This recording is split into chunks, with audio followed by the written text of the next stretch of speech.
무릎 인공관절에서 정말 핫 이슈가 되는 거는 로봇 인공관절이에요. 가장 큰 장점을 얘기하는 거는 수술했을 때 최대한으로 줄인다. 단점 또 하나 더 얘기할까요? 로봇 인공관절을 했을 때랑 기존의 일반 클래식한 인공관절을 했을 때 결과 차이가 진짜 중요하잖아요. 그래서 제가 가장 중요하게 여기는 거는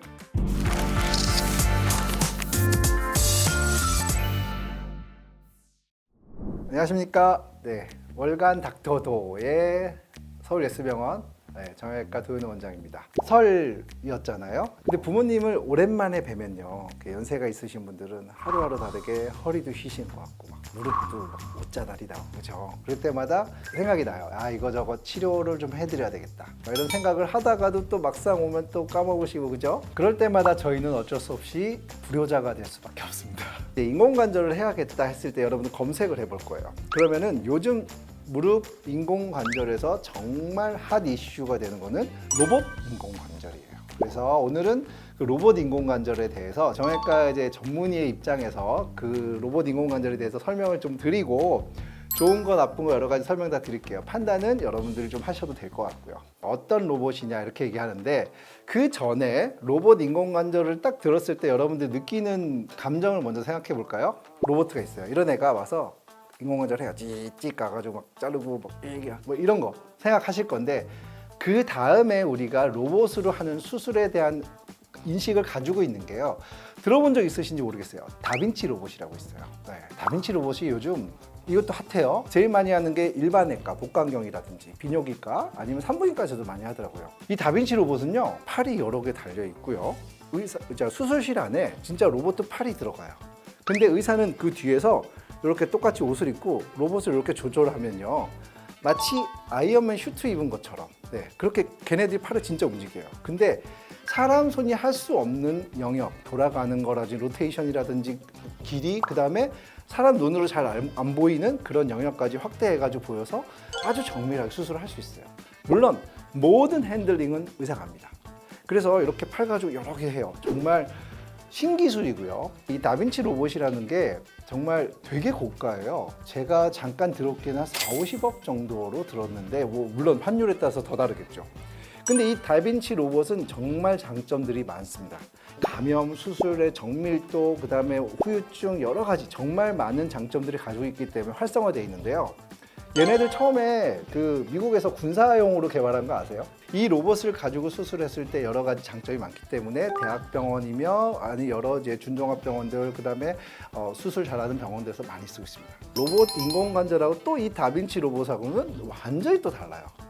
진짜 로봇이 하는 것도 아니고 로봇의 팔을 이용하는 것도 아니에요. 로봇 인공관절이란 말, 로봇이란 말을 썼는데, 이 인공관절은 뭐냐면, 일단 수술 전에 환자의 무릎에 대해서 3D CT라든지 MRI라든지 엑스레이 같은 거 가지고 환자 개개인이 가지고 있는 정보를 먼저 컴퓨터에 입력이 됩니다. 그 컴퓨터가 이 환자는 무릎의 모양이 어떻고 어떤 각도를 가지고 있고 이런 걸 미리 다 계산을 해요. 그런 다음에 수술실에서 의사가 수술을 할 때 환자의 포인트를 입력을 합니다. 예를 들어서 무릎의 제일 끝이 어딘지, 위가 어딘지, 아래가 어딘지, 고관절은 어디 있는지를 다 입력을 하고 포인팅을 하면, 그 포인팅한 거하고 컴퓨터가 원래 가지고 있는 3D CT라든지 MRI 이런 모든 정보가 이제 커퍼레이션이 되겠죠. 이 환자를 수술할 때 뼈를 잘라서 우리가 임플란트를 넣잖아요.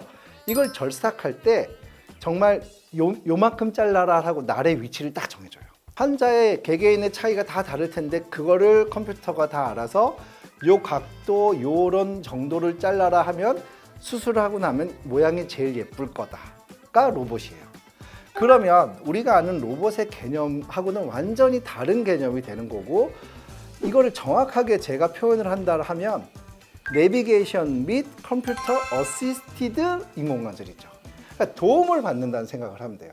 기존의 인공관절하고 잠깐 비교하면서 설명드릴게요. 입원해서 엑스레이를 찍고 MRI 찍을 수 있죠. 그래서 지금 상태가 어떤지 확인한 다음에, 고전의 인공관절은 수술실에서 의사가 보고 바로 칼질하면서 절개하고 모션을 보고 자기의 경험과 엑스레이에서 봤던 이미지를 떠오르면서 절삭을 하고 자기가 아는 랜드마크들이 있어요. 그리고 우리가 책에 써 있는 이런 식으로 축을 잡아라 하는 거를 가지고 절삭을 해서 환자의 다리 모양을 만드는 정도가 이제 고전의 인공관절입니다. 여기에 더해서 로봇 인공관절이라는 거는 수술실 들어가요. 그러면 이제 처음에 자 컴퓨터 가이드 다 되죠. 컴퓨터의 도움을 확실히 받습니다.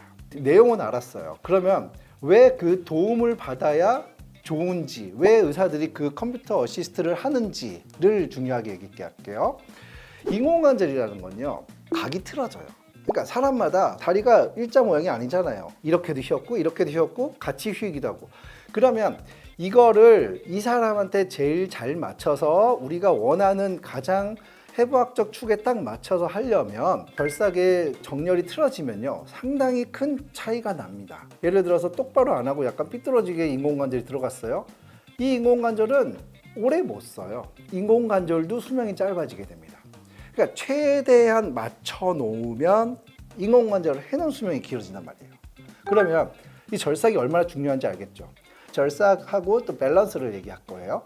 그러면 절삭을 잘해서 정말 예쁜 모양이 나와서 이걸 맞추는데 사람의 눈으로는 한계가 있을 수 있고 경험치 가지고도 한계가 있을 수 있다라고 판단해서 이게 나온 거죠. 가장 큰 장점을 얘기하는 거는 당연히 절삭이 정교하게 들어가다 보니 수술했을 때 그 각이 틀어질 만한 리스크를 최대한으로 줄인다. 그게 진짜 최고의 장점입니다. 근데 단점을 찾아보면 제가 얘기한 것 중에 단점이 있습니다. 제가 중간에 얘기했죠. 이거를 포인팅을 하는 거는 사람이에요. 그러면 이거를 컴퓨터가 인식할 때 마지막 최종 입력은 누구예요? 사람이에요. 그러면 이때도 사람의 실수가 들어갈 수 있는 확률이 있다는 거죠. 물론 커팅할 때 레벨은 모양을 보고 할 수 있지만 기존의 정보가 내가 포인팅을 하는 정보가 틀려 있다면 이게 맞을 수가 없단 말이에요. 자, 그런 문제가 있고요. 뼈를 자르는 것 자체는 모양은 나올 수 있는데 우리는 뼈만 가지고 판단하지 않고요. 수술할 때 의사들이 잡을 때 내측, 외측, 동요 그 텐션이 있어요. 그러니까 이게 뭐냐면 인대가 얼마나 탄탄한지 변형이 된 지 오래되다 보면 한쪽은 헐렁해져 있고 한쪽은 탄탄한데 그거 다 무시하고 모양만 맞췄을 때 그 인대가 기능을 못한다든지 오버텐션이 돼버리면 통증이 생겨요. 수술 많이 하신 원장님들 얘기 들어보면 잡을 때 손으로 다 만져봐요. 탁탁탁 만져보면서 오케이 됐어. 덜렁덜렁 해보고 오케이. 이게 뭐 맞다 틀리다를 떠나서 그 당신들의 그 노하우가 그 텐션의 손맛에 있는 거죠. 무슨 말인지 알겠죠?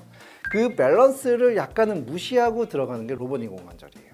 로봇 인공관절을 했어요. 그러면은 장점은 되게 큰 걸 얘기했는데 단점 또 하나 더 얘기할까요? 있어요. 예를 들어서 400에서 500? 로봇 인공관절은 그거보다 한 2, 300이 무조건 더 들어갑니다. 로봇을 사용했다는 것 자체는 검사도 추가로 들어갈 수 있고 그 다음에 그 검사에 대한 수술 장비가 들어가고요. 원래 인공관절을 본인이 한 2, 30분 걸렸다 하는 아주 정말 스킬풀한 원장님들도 그 로봇 인공관절 하면 20분 이상은 더 걸려요. 오퍼레이션의 러닝 타임이 길어지면은 마취가 길어지고 그 다음에 감염률, 인펙션 레이트가 높아지죠. 네, 그렇다는 얘기는 이 환자한테는 약간의 리스크가 더 들어갈 수 있다. 물론 통계적인 얘기긴 합니다. 그러면 여러분들이 제가 얘기하고 싶은 로봇 인공관절을 하느냐 일반적인 인공관절을 하느냐의 가장 큰 포인트를 얘기하고 싶으면요. 의사의 숙련도예요. 로봇 인공관절에 대한 장점을 극대화시킬 수 있는 원장님들이 있죠. 본인이 아는 포인팅에, 절삭에, 밸런싱에 모든 노하우를 다 가지고 계신 분이면 잘하는 사람이 장비까지 좋으면 너무 좋지 않겠어요? 그것처럼 또 거꾸로 클래식한 인공관절도 교수님들이 엄청 잘했어요. 그럼 본인의 노하우가 벌써 몇천 건, 몇만 건에 대한 노하우가 있잖아요. 그거를 어느 기계가 따라갈 수는 없어요. 그래서 제가 가장 중요하게 여기는 거는 그 의사의 그 수술에 대한 숙련도가 제일 중요할 것 같아요. 로봇 인공관절에 대해서 과하게 강조하는 쪽은 저는 약간은 틀렸다고 보고 여러분들이 판단하셔야 될 거는 로봇 인공관절 정말 뭐 1세대부터 계속 해오셔서 본인이 그거를 다 교정할 수 있는 분, 그 다음에 로봇 인공관절을 하다가 약간의 문제가 생겼다는 걸 판단했을 때 과감하게 포기하고 클래식하게도 해결할 수 있는 분, 그게 더 중요하다고 판단하고요. 그 다음에 오히려 인공관절은 다 떠나서 원래 잘하는 분이 잘해왔다, 그리고 그분이 잘한다면 편하게 로봇에 대한 고민 안 하고 하셔도 될 것 같다는 거죠. 제 포인트는 그거예요. 아직은 로봇 인공관절에 대한 거는 우리가 생각하는 것만큼 혁신적이진 않다. 이해되셨습니까? 정형외과 의사로서 로봇 인공관절 다 경험해보고 그냥 인공관절을 해보고 이런 과정에서 다빈치 로봇 뭐 다른 기구처럼 정말 과하게 혁신적이어서 여러분한테 금액이나 모든 걸 다 빼고도 추천할 만큼의 어떤 메리트가 과하게 있는 건 아니지 않을까. 로봇이란 말을 일단 쓰는 거는 일단 반대입니다. 우리 전체 로봇 아니에요. 그리고 아주 그 혁신적인 로봇 아니고요. 다빈치처럼. 그렇지만 되게 꽤 좋은 보조 재료가 되고 보조 가이드가 되는 거는 맞습니다. 여러분 그거 아세요? 이렇게 있는데 1도 2도 틀리면요 사람 눈은 그걸 잡아내요. 그 차이를 로봇하고 비교했을 때 어느 정도 편차가 누가 작느냐? 저는 감히 사람 눈이 더 정확할 수 있다 라고 말씀드리고 싶습니다. 또 중요한 얘기를 하나 할게요. 로봇 인공관절을 했을 때랑 기존의 일반 클래식한 인공관절을 했을 때 결과 차이가 진짜 중요하잖아요. 정말 훨씬 뛰어나다 하는 논문도 많고요. 전혀 차이 없다는 논문도 많습니다. 그러면은 이게 어떤 게 맞냐? 우리가 아직 논문이라는 거는요. 교과서에 실리기 전이란 말이에요. 컨펌이 된 모든 의사들이 다 그렇게 생각하는 그 컨펌된 지식이 아니라 나는 이렇게 생각한다, 나는 이렇게 생각한다에 대한 연구 결과잖아요. 그랬을 때 로봇을 많이 쓰시는 분들은 로봇이 좋다라는 연구 결과가 나오게 될 것 같고요. 내가 저처럼 약간 애매하다라는 거는 그쪽 이제 타겟을 잡고 이제 논문을 쓰다 보면 비슷하겠죠.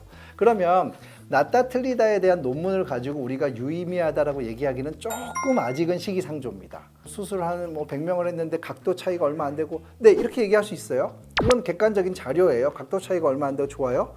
각만 가지고 얘기할 수는 없단 말이에요. 그러다 보니 환자의 통증, 구부려지고 펴지는 각도, 그 다음에 제일 중요한 거 하나가 더 빠졌는데 롱기비티라고 그래요. 얼마나 오래 쓰느냐. 아직 결과가 좀 없어요. 아직 좀 우리가 30년 봐야지 이런 게 나오거든요. 그러면 30년까지 아직 로봇이 안 됐단 말이죠. 아직은 약간은 섣부르다. 그래서 누가 맞다가 아니라 이분도 맞을 거고 이분도 맞을 건데 제가 이걸 가지고 따지기에는 결과론적으로는 조금 무의미하다가 될 것 같아요. 네, 오늘 월간 닥터도는 로봇 인공관절에 대해서 약간의 개인적인 사견을 포함해서 여러분들한테 설명을 잘 드렸습니다. 여러분들이 판단 잘 하시고요. 그래서 다음 시간에도 또 재밌는 주제로 보겠습니다. 감사합니다.